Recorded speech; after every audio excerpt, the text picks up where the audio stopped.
Lee Kuan Yew stands as a towering figure in the history of Singapore. He is widely regarded as the founding father of modern Singapore. Lee Kuan Yew led the nation from its birth in 1965. He guided its transformation from a small trading post to a global economic powerhouse. His leadership was instrumental in shaping Singapore's destiny. Lee Kuan Yew's vision for Singapore was clear. He aimed to create a nation built on meritocracy, pragmatism, and economic development. His policies reflected these core principles. These policies propelled Singapore into the ranks of the world's most prosperous nations. Lee Kuan Yew's impact on Singapore is undeniable. His legacy is etched in the nation's impressive skyline and the high standard of living enjoyed by its citizens. However, his rule was not without controversy. Critics often point to his authoritarian tendencies and strict social controls. Lee Kuan Yew's legacy continues to be debated and discussed.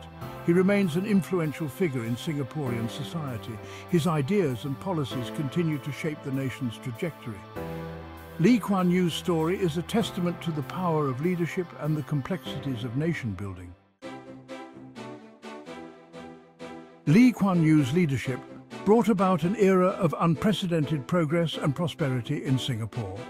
His policies were instrumental in transforming the nation's economy. Singapore experienced remarkable growth during his tenure. It became a global hub for trade, finance, and technology. Lee Kuan Yew's focus on education played a pivotal role in Singapore's success. He recognized that a highly skilled workforce was essential for economic competitiveness. He invested heavily in education and training programs. These initiatives equipped Singaporeans with the skills needed to thrive in the global economy. Beyond economic progress, Lee Kuan Yew's government also made significant strides in social development. Public housing programs provided affordable and quality housing for citizens. Healthcare and transportation systems were modernized and expanded. These improvements significantly enhanced the quality of life for Singaporeans.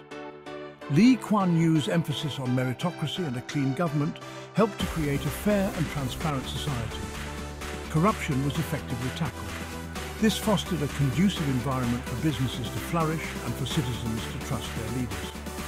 These factors collectively contributed to Singapore's remarkable transformation under Lee Kuan Yew's leadership.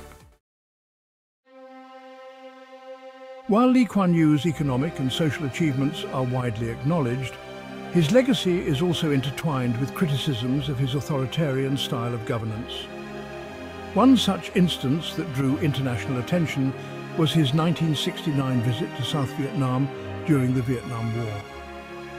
Lee Kuan Yew's decision to visit South Vietnam at the height of the war was viewed by some as a tacit endorsement of the US-backed regime. Critics argued that it contradicted Singapore's official stance of neutrality in the conflict. This visit fueled concerns about Singapore's foreign policy direction.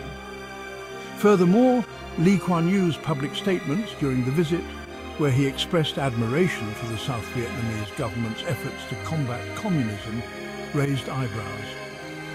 His remarks were seen by some as aligning Singapore too closely with the US's Cold War agenda. This sparked debates about Singapore's vulnerability and dependence on powerful allies. The 1969 Vietnam visit remains a contentious episode in Lee Kuan Yew's political career. It highlighted the complexities of navigating international relations during the Cold War. This event also underscored the dilemmas faced by a young nation seeking to establish its place on the world stage. The aftermath of the Vietnam War presented another significant challenge to Lee Kuan Yew's leadership: the 1975 refugee crisis. As thousands of Vietnamese fled their war-torn country seeking refuge, Singapore, like many other nations, faced the moral dilemma of how to respond. Lee Kuan Yew's government adopted a cautious approach towards the refugees. While Singapore did allow some Vietnamese refugees to land temporarily, it maintained a policy of not accepting them permanently. This stance was primarily driven by concerns about the potential economic and social impact of a large influx of refugees. Lee Kuan Yew's pragmatic and security-focused approach to the refugee crisis sparked criticism from international humanitarian organizations. They argued that Singapore, with its newfound prosperity, had a moral obligation to do more to assist those fleeing persecution. This episode revealed the tensions between Lee Kuan Yew's pragmatic approach to governance, often prioritizing national interests, and the expectations of international humanitarianism. The 1975 refugee crisis continues to be a subject of debate. It raises questions about the balance between national sovereignty, humanitarian responsibilities, and the treatment of refugees.